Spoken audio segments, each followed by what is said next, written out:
हम अपनी इंद्रियों से देखने, सुनने, समझने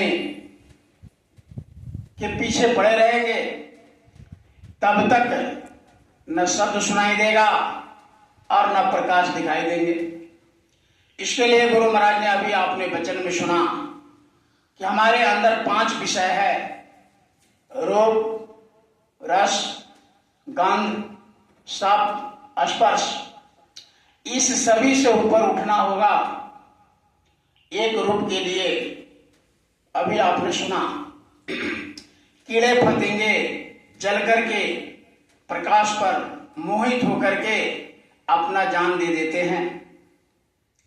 उसी तरीके से स्वाद के पीछे पड़ करके मछली जाल में फंस जाती है। उसी तरीके से हिरण गंध के पीछे पड़ करके अपने जान तक दे देती है। और सांप, सर्प, बीन के बाजा जब बजता है, इतना मस्ताना वो मोहित हो जाता है कि बीन पर लोटपोट करने लगते हैं और उसको क्या करते, सपेरा पकड़ करके और जो उसके मणि होता है, विष होता है, वो ब्लेड मार करके निकाल देते हैं। अब वो विषहीन हो जाता है, अब उससे कुछ नहीं होता है। पूरे जिंदगी उसका यानी पेटारे में पकड़ करके सपेरा खिलवाड़ करने लगते हैं और वो बंधक में आ जाता है। उसी तरह से प्रेमियों, हाथी होता है, उसको स्पर्श करने की शक्ति बहुत तेज होता है और उसको हाथी फंसाने वाले हाथी को यानी भूखे रहकर फंसा करके और हमेशा के लिए उसको अपने अंडर कर लेता है। एक विषय के चलते हाथी, श्रवण के लिए सांप, सूंघने के लिए हिरण, देखने के लिए कीट पतंग, स्वाद के लिए मछली, हमेशा हमेशा के लिए गुलाम बन जाता है या जान से अपना हाथ धो बैठता है।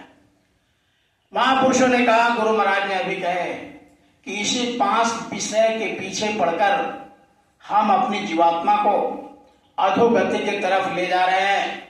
ये काल ने इस 5 का इस पृथ्वी पर बहुत बड़ा बाजार लगा दिया, मेला लगा दिया है। अब कोई काम में, कभी रूप में, कोई स्वाद में, कोई गंध में, कोई श्रवण में, कोई स्पर्श में, यानी फंसते चले जा रहे हैं और ये जीवात्मा का काम नहीं हो पा रहा। जीवात्मा बेचारी बेहोश पड़ी है। इसके लिए महापुरुषों ने कहा कि जब महात्मा के पास जाएंगे और महात्मा के पास बैठेंगे, जब उनके सोहबत में रहनी गहनी, साधकों का रहनी गहनी बहुत उत्तम होना चाहिए। उसके अंदर इतना सादगी होना चाहिए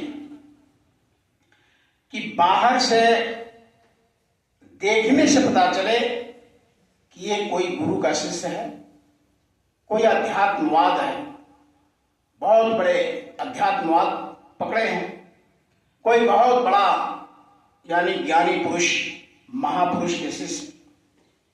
तो सादगी साधकों के लिए बहुत जरूरी होता है। इसीलिए गुरु महाराज ने इस छल प्रपंच और इस काल के देश में 1 करोड़ लोगों को सादगी वस्त्र धारण करवाया, बोरा पहनाया। अभी हम लोग गर्मी के दिनों में कपड़ा उतार देते हैं, पंखा के पास बैठते हैं, लेकिन गुरु महाराज ने आदेश दिया बोरा पहनने का, जो बोरा इतना गर्मी करता है। और गुरु महाराज ने सादगी के लिए कहा कि इसको जीवन भर धारण करना है और धारण करके तपस्या करना है ताकि आगे सतयुग आएगा। तो गुरु महाराज ने 1 करोड़ लोगों को टाट पहना दिया, जिसको बोरा कहते हैं।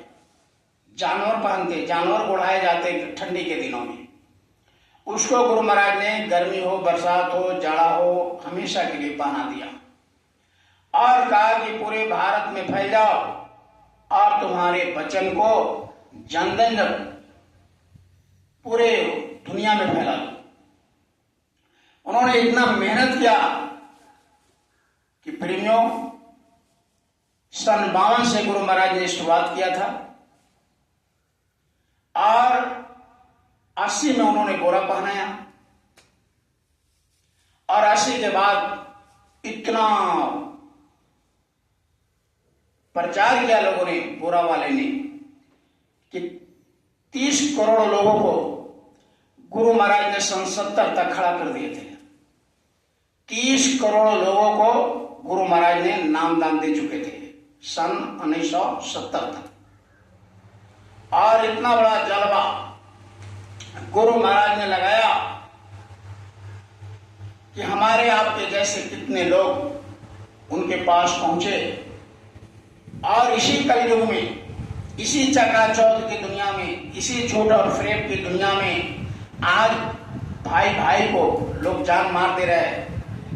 यानी थोड़े थोड़े जमीन के लिए एक दूसरे को मर्डर कर दे रहे लोग।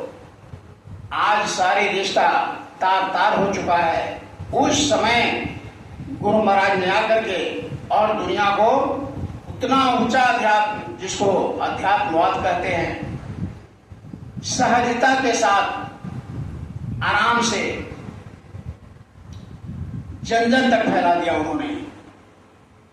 और प्रेमियों, टाटधारियों ने इतना मेहनत किया कि आज हम सब प्रेमी यहां बैठे हैं तो उन्हीं का तपस्या है जो गुरु महाराज ने 1 करोड़ को पहनाया था। अगर 1 करोड़ को नहीं पहनाए होते तो इतना फैलाव, इतना गुरु महाराज का वचन पूरे भारत में नहीं फैलता। तो गुरु महाराज ने सबको साथी की। उसी तरह कोई सत्संगी अगर ये समझता है कि हम कुटमैती कर ले, हम रिश्तेदारी कर ले, हम कोर्ट कचहरी कर ले, हम झूठ फरेब कर ले, हम लबरई चंटई चलाकी कर ले और सत्संग भी कर ले, तो ये नहीं होगा।